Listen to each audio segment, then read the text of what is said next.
Auzu billahi minash shaitanir rajim. Bismillahir rahmanir rahim. Assalatu wassalamu ala Muhammadin wa alihi at-tayyibin at-tahirin. Rabbi shrah li sadri wa yassir li amri wahlul 'uqdatam min lisani yafqahu qawli.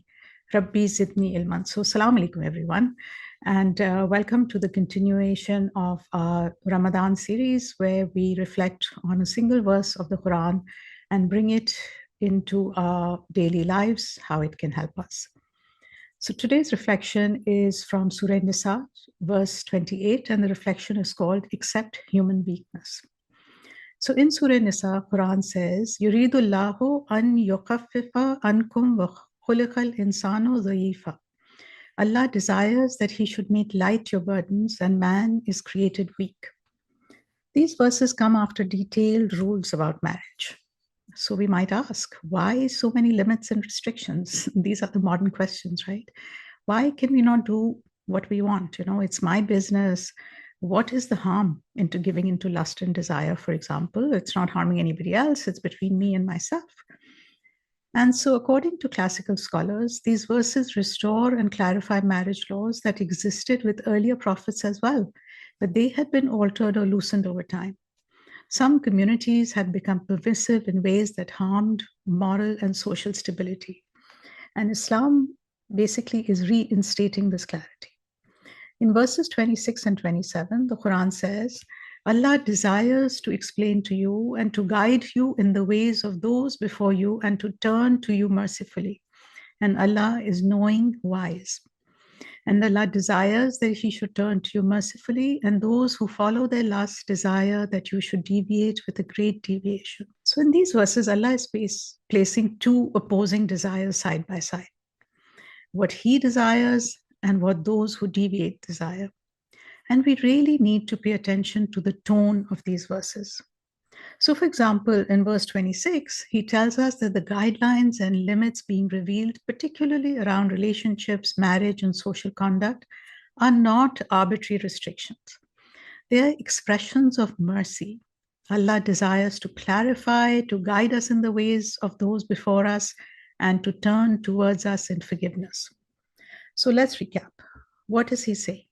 He's saying Allah desires clarity, He desires guidance, He desires repentance, like He's turning towards you, and He desires to return to you in mercy.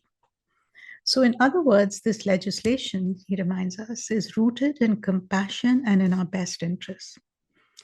And the verse ends by reminding us that Allah is all-knowing, all-wise. And then verse 27 sharpens this contrast.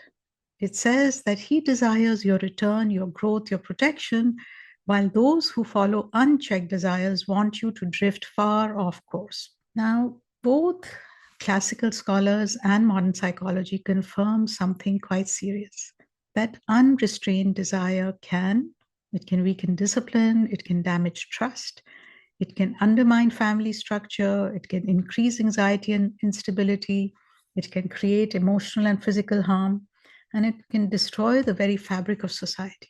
So what looks like freedom on the outside can become, a captivity of its own. And moreover, people who normalize giving into lust often feel validated when others join them. We've all heard the term misery loves company. So in this way, deviation spreads socially because also they're trying to allay their own conscience, right? To build up their own kind of crowds around themselves. And this can help us understand the current news cycle even a little bit. So this places verse 28 in context, where Allah reminds us that man was created weak, which means that human beings are vulnerable to impulse, to attraction, to social pressure.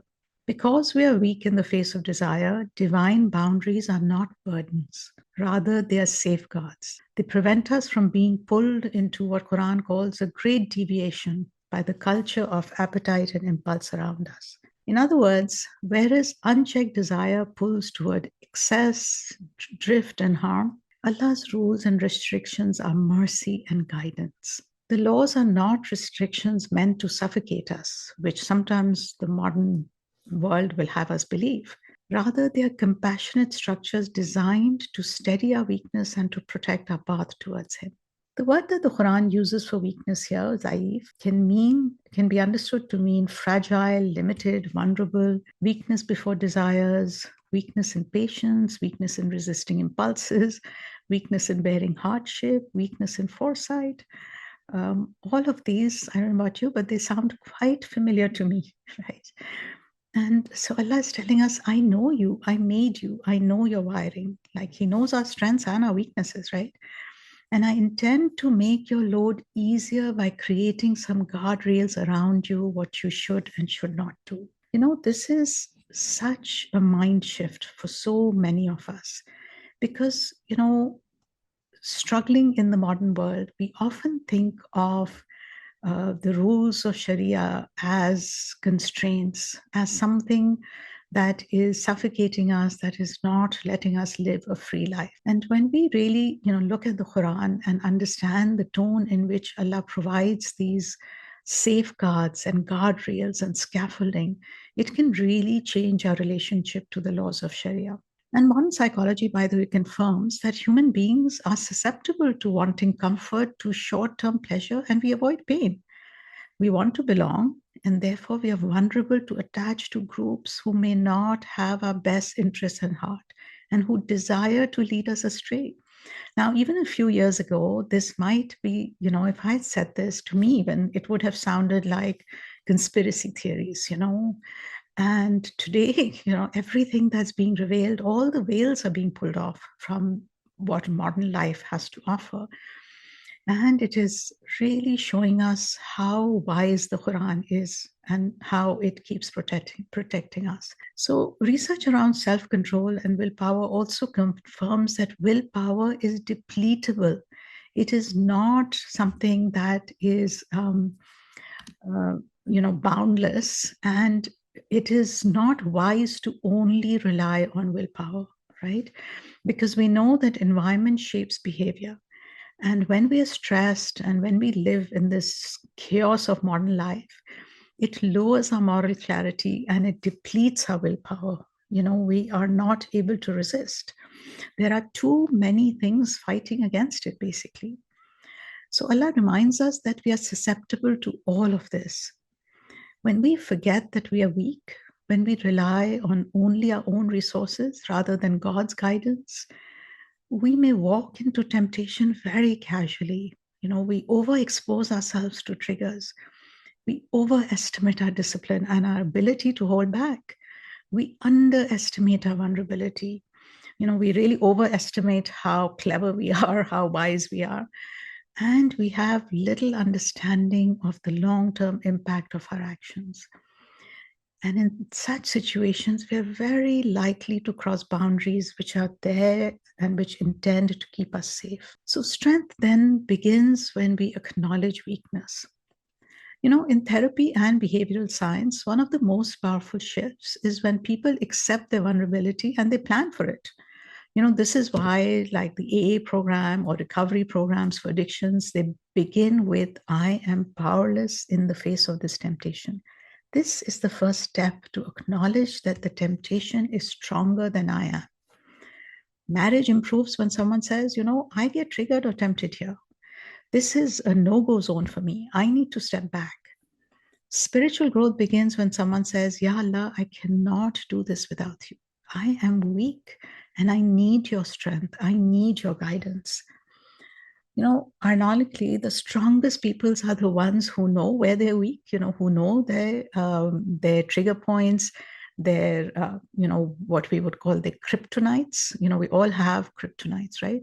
Now, kryptonite, by the way, for those who don't know, is what, what fails Superman, right? That's his Achilles heel or his weak point.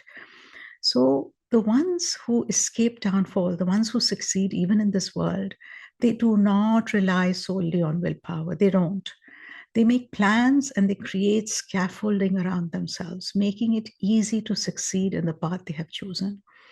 And we will talk much more about this tomorrow as well. But for today, let's just remind ourselves that modern psychology confirms that willpower is limited. We cannot only depend on that. Stress, when we're stressed, when we're hurried, when we're overcome with emotions, when we're hungry, self-control is weak. and the environment shapes our behavior. An immediate pleasure, that momentary moment of relief or pleasure easily overrides long-term wisdom. We know this about ourselves, when we reflect on our own selves.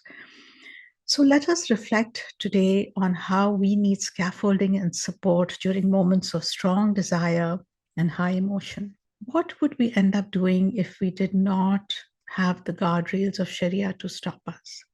Think about your own situation. Where are you tempted? This is different for all of us, right? And if we were to give in, how would that impact our long-term being? And when I say long-term being, I'm talking about not only in this world, right, but in the hereafter. Remember, this is so temporary. The older we get, we realize that life is so fast. It passes by so fast.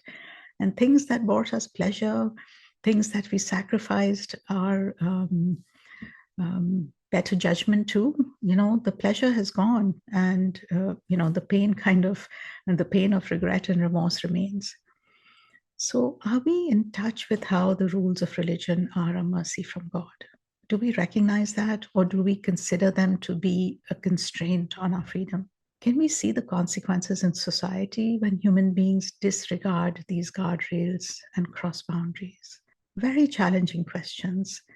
But inshallah, when we reflect on them and the more we grow in wisdom and we recognize how the rules of religion, the guidance from the Qur'an is there to protect us, to keep us on the straight and narrow, and to help us down the path of ultimate well-being, inshallah. So, Assalamu alaikum wa rahmatullahi wa barakatuh.